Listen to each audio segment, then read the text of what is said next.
Hello, lovelies. And like I don't have enough whips, I started more. I don't know. Can somebody explain the insanity there? Okay, so we're sitting outside. This is going to be quick because it is blazing hot and I don't do hot well. And we don't have AC in our house.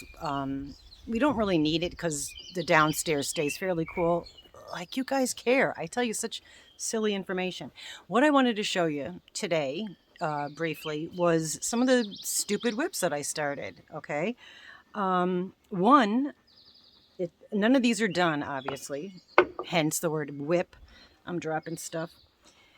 This is a poncho, a granny square poncho that I was trying to figure out. This is the wrong side, but I did the squares. I didn't have enough of this particular yarn. This is, I used a D, I'm sorry. The Unforgettable, because I've never used Unforgettable before, and I was given 3 of these skeins from Pinky Hook, Shania. And I gifted out the other ones, but these I kept because I really just wanted to try them. And then I had also gotten this, I don't know what it is. It's super soft. It's like a light 3 weight, real pretty color, coral. And I think I got this like in a, I don't know, Kramer or one of those mystery boxes that doesn't put labels on them. So I don't remember what mystery box that came from. So it's sort of kind of, that color's not necessarily in this, but it goes well enough. So I did the 4 squares and I was trying to figure out the neckline. I sewed them together. So there's 4 squares, they're sewn together.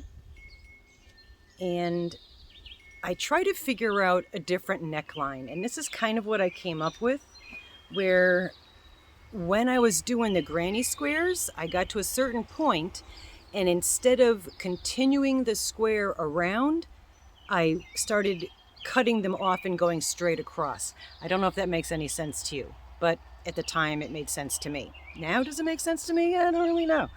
It kind of does. But what I didn't do was the 2 multicolored ones are pretty much the same, but I choked up a little too much on one of the coral sides. So one of these sides is shorter than the other side, but I think in the scheme of things it won't be that noticeable. But this way the neckline is actually going to be round. So that's one thing I've been working on. And I put it aside because I got to a point. I'll work on something until I get to a stumbling block, and then I go on to the next item or start the next item. So last night, I'll backtrack because the other one I'll show you that I've been working on. And again, I don't know why, but so last night it was getting dark. The man was sleeping and I only had my neck light. So what I was working on is a darker color yarn. So I thought, I don't really feel like sleeping yet. I feel like crocheting, and you know, I can't use this dark yarn even with the neck light because it's pretty dark. Like I said, we live out in the country, so the only outdoor lighting that we have is the moon. So anyway, I grabbed some really bright color, being that it's Happy Pride Month, by the way. Happy Pride Month, Pride. And I started making an amigurumi, I guess, and I had no rhyme or reason, just kind of did a sort of a flat bottom and then came up, went in, increased or decreased I should say, and then stuffed it with fluff and then started going up. And I'm at this point, I think it might end up being a Conehead type shape, not really sure. I do have some orange, really bright, like this color, bright orange, really fluffy furry yarn that I might weave in to put a wig on it, and I'll put some eyes, whether I embroider them, felt them, or just put those plastic ones on. I haven't decided yet, and I'll probably put some kind of arms or wings and maybe legs. I don't know. I wanted to put something heavier on the bottom, which I've got to make that decision before I close it up because I could take the fluff out and add that. But so I started that last night. Like I needed another thing to do, but it was mindless. Oh, that was a spider on me. It was a little guy, but that just really, oh. All right, give me a moment. Okay, actually, I took the man's car to let out Rusty's dogs. I gotta refocus my brain because that just creeped me out because it was literally on my arm, and now I'm gonna feel like things are crawling on me. But I took the car. I took his car to go let the dogs out because it's just too hot for me to walk to her house. Though it's very close, when it's hot like this, I don't feel comfortable walking in it. I might, get a breath or whatever. But when I came back, as I was getting ready to get out of the car, I went to grab my phone, which was in the cup holder, and I saw I'm exaggerating. It was probably closer to this size. Was a black furry jumping spider, and I immediately jumped myself, just to make him feel comfortable that I can jump too. And I didn't kill him or anything. I just like grabbed my keys, went out. I did forget to lock the door in the car because I was concentrating on that. I'm not a big fan of spiders. I'm trying to get better at it. Okay, so now, real-time anxiety, folks. Real-time anxiety. We're real here. I am very real here. You actually know that. Oh, I did one thing I did want to show you, which I think is totally cool, is one of the walks I took before it got too hot to let the dogs out. I guess it was like last week. We had even frost in the morning. And I walked over to let the dogs out, and I found this. Isn't that the coolest feather? I mean, this mint condition, I mean, it is perfect. There's even the line here where it fell off the hawk. And this guy, well, this is one of the guy's feathers, or their feathers. I don't know what gender it is. This hawk does hang out around here a lot. And this was laying perfectly on the side of the road, on the street, but, on the edge. And I thought, oh, well, I was meant to have that. So yes, I have a beautiful mint hawk feathers. I love feathers. If you ever have any feathers, animal fur, all that kind of bones, all that kind of stuff, we love all that. Feel free to send it our way. Anyway, so what I did start doing, I referenced this in another video. I don't know. Hopefully I dropped that by the time you see this. I have all these, that's not this one. I have all of these huge Caron Poundo loves. There's, I think,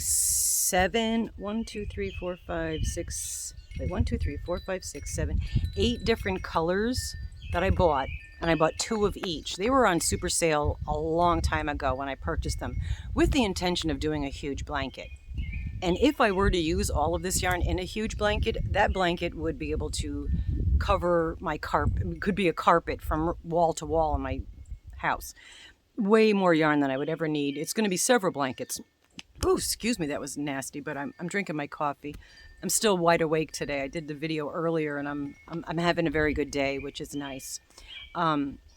Anyway, so I thought, instead of working on the 3 Sophies that I have sitting in the corner that stare at me every day when I look that direction, I decided to start something new. So I started this. It's just a circular blanket. I hope you're seeing it. I'm talking to you through the thing. And there's no pattern. Again, just kind of doing my own thing and rotating the colors. And I had gotten it to a pretty good size. And like I said, I did reference this before, so if I'm repeating myself, my apologies, which I do that all the time anyway. Babble. But I went to a certain level where it was past my knees if I were to hold it up to myself. And I thought maybe I'll make a vest, or actually a sweater. So I did. I made holes for the sleeves. Up, crow. Oh, I'm sorry. Yeah, squirrel. Oh, I love crows. Anyway, I got to get my mannequin back out here and put nuts in her hand and put my clothes on it so the crows get used to coming over. They still don't want to come here. They're friendly when I was working, the ones that are down by Rusty's shop. But these guys, they're out in the wild, so they're not used to people. Anyway, enough about that. Sorry, tangent.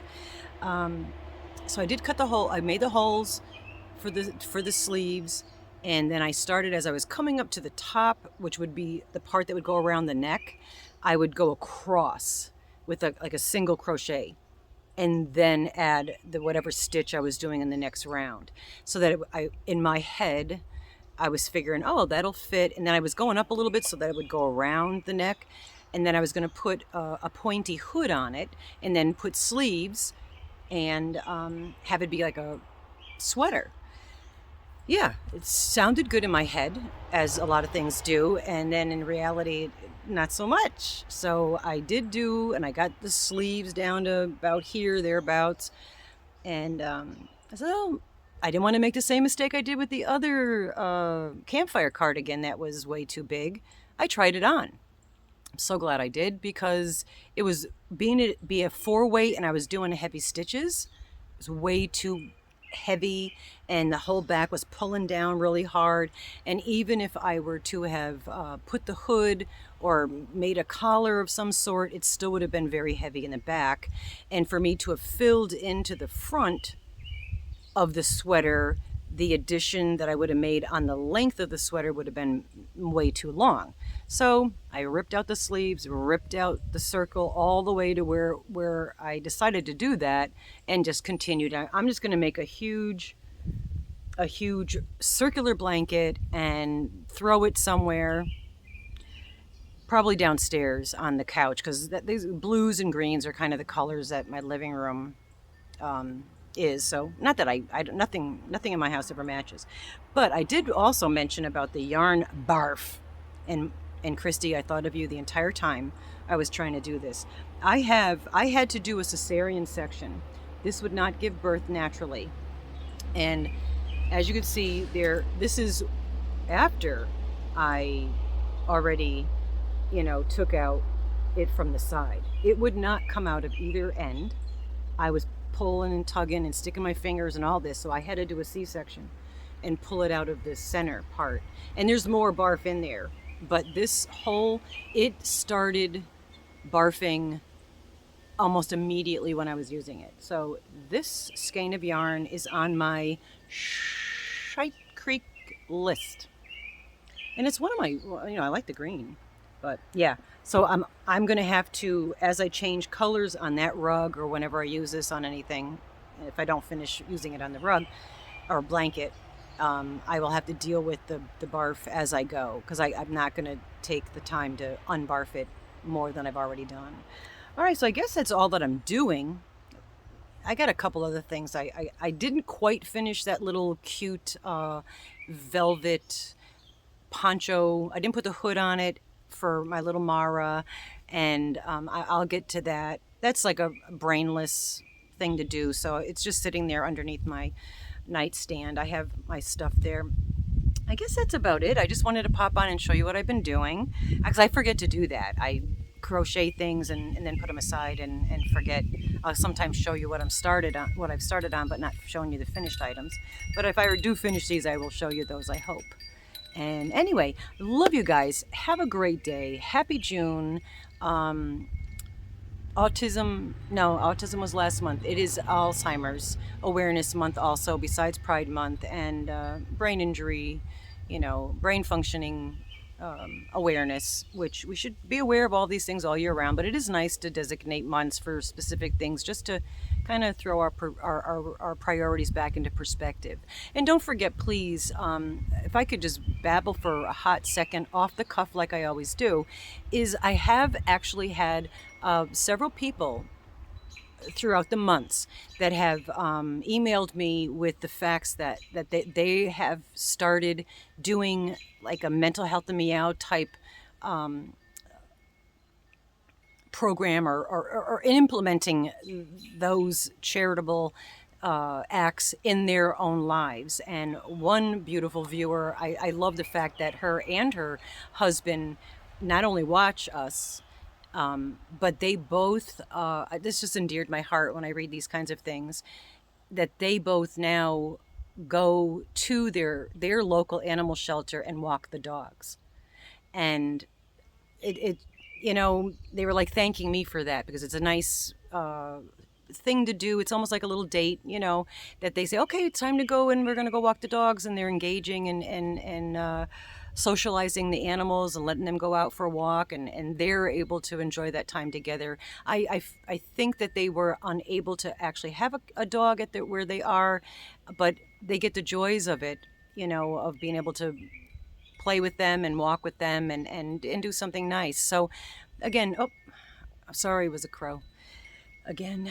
But yeah, I mean, do those little things. I spent my days getting up, getting things ready here, going to my local humane society and cleaning cat litter boxes all morning and washing them before the place even opened. And it's a dirty job, but somebody's got to do it, and I don't mind. That kind of stuff doesn't might bother me. And I would do their laundry and whatnot, and that's how I started with the charity and the concept behind the Mental Health and Meows. It is about people. When you have anxiety, depression, any kind of mental misfiring or a certain way that your brain functions, because I don't like to say diseases.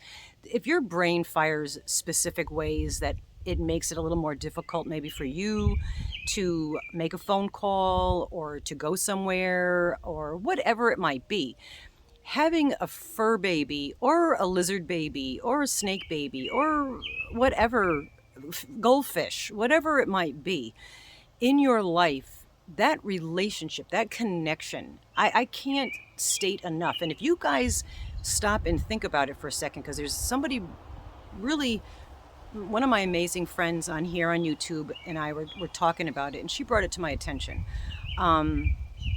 that if it weren't for her fur babies, she didn't realize that they were such a comfort and a joy and a responsibility in her life, that having them actually was helping with a lot of the mental anxieties and whatevers, that having that connection actually was extremely helpful and is extremely helpful. And sometimes my pain in the butt animals are the reason that I get out of bed, because I have to let them out. I have to feed them. I have to give them water, especially dogs. Dogs are more demanding of our time, where cats are more independent. So depending on, I have both, depending on what you might need and what you can have in your life. This is why the Mental Health Meows came about, because I noticed that there wasn't any charity. And if you found something like this, let me know, because I have been in 15 plus years been unable to find something that addresses this specific issue, is helping people, whether they're elderly, disabled, having mental, emotional issues. I hate using those terms, but for lack of a better term on the cuff here, I will use it. And financially, if they're on SSDI or on some kind of or not working at all and have no income, they're reluctant to be, or unable to feel comfortable to be able to get a fur baby in their life. This is where we come in. And I plead with any of you in your area, let's make Mental Health and Meows a new organization, a new awareness of the need for this. You can't, if you have a pet, you understand how important they are in our lives. And if you don't have any of the hurdles in your life that I'm mentioning, you may not even be aware of the value it's giving you in your life. We kind of take it for granted, perhaps. And I just want to say that think about people that are unable, that don't have a car. I don't have a car. I mean, I do occasionally have access to a car, but people that don't have the ability, maybe in your area there's some people that would benefit from what I'm presenting. Is maybe you find one person, maybe there's one person in an elderly housing, assisted living or whatever, that could have a cat. Maybe just one person that you say, okay, I'm going to adopt this cat and I'm going to pay for this person to be able to get this cat, I'm going to pay for their cat litter. I'm going to pay for their cat food. I'm going to also be available to help if there's any vet bills, yada, yada. Just one person. Take on that responsibility of one. It's like when they do the, help these kids here and there, and you give like $20 a month, and that money goes to help that particular person. So they give you that belief, whether it does or it doesn't. I don't know to make that statement, but any little bit counts. And I know I'm babbling on, and it's really getting long here, but after I got out of college, I started, actually my internship was in a halfway kind of house. It was a day program for people with chronic and severe mental illness. And that's the term we used back then. And I also, besides having, specific people there that I helped with their daily stuff and grocery shopping and job searching and job coaching and making sure they, I was an advocate between them and their doctors and all that kind of stuff that you do on that kind of in that kind of a position. I also was in charge of, like, I did a art and poetry book to show their creativity that we used to publish 4 times a year. And also I did a weekly parties. We used to have dances and whatnot. So the weekly parties cost money. So what I did, because there was so many very talented artistic people, I said, you know what, let's do this. And I started a charity back at that. This is the first charity that I started as an adult. I think I might have started some when I was a kid. It was like selling lemonade out in the street. But anyway, it was called 100 Pennies. And I used to get, excuse me, I think a fur just went down my throat, like one of the dust bunny things that are flying around. It was called 100 Pennies. And the concept behind it was, a penny is not much. We usually toss a penny aside. Excuse me. It's like right here. 1 penny isn't much, but 100 of them makes $1. And that was the premise behind this, and the premise behind anything. There's power in numbers. And if everybody chips in a penny, we got a pretty good amount of money. So if everybody does a little bit, a lot gets done. That's the concept. So what we did for that is to raise money for our outings, our pizza parties on Fridays, was painted denim jackets. And I would get them either from the thrift stores or get people to donate them and that kind of stuff. And we would paint artwork, and I supplied all the acrylics and whatnots that we needed. Paint the artwork on the jackets, and then we'd sell them. I would go to fairs or have them at this other shop that we sold stuff to raise money, blah, blah, blah. Kind of like what I do SPCA. I'll do paintings. They hang them on the wall for decoration, but there's a price on it. If you want to buy it, you make a donation. And that money goes to the SPCA. Instead of me just giving them money, there's artwork on the wall. So it's kind of like that kind of a thing. So it doesn't cost me the money. Like, say they get $100 for the painting. If I were to take $100 out of my pocket and give it to them, it's a different thing. Where this is the same concept. And I know I am aware of the fact that I kind of veered off on that, which is really great that mind is clear sort of today. And my point is making cozy little cat rugs, all these kinds of things, doing little things like that. We all have scrap yarn, we all have time, most of us do, and we all have a heart, most of us do. Allegedly. If we do little things, make cat toys, whatever, donate them to your local shelter, your SPCA, henceforth. They could either give them to the animals, give them away as part of the adoption fee, or also sell them. A lot of these places have little shops. And if you feel bouncing, it's Duncan walking. We got a new deck. The man put a new deck on, and Tony did. But anyway, my point was, be that penny. If you can only afford 5 pennies of what you could do to help, be those 5 pennies. Don't think, oh, that's all I could do is a nickel. No, because 100 pennies make a whole dollar. So that little bit that you could do, however small it is helpful. Okay, that's really all that jabbering that I just did. That's the point I wanted to make. And whether it's with animals, whether it's with mental health people or lonely people or battered women or battered spouses, unhoused, there's so many charitable causes. Like Melissa just did that beautiful one for her daughter's school for where they teach and help people with autism. You know, there's so much out there that you can give to that there should never be a skein of yarn in your collection that doesn't have a reason to have something done with it and can be donated somewhere.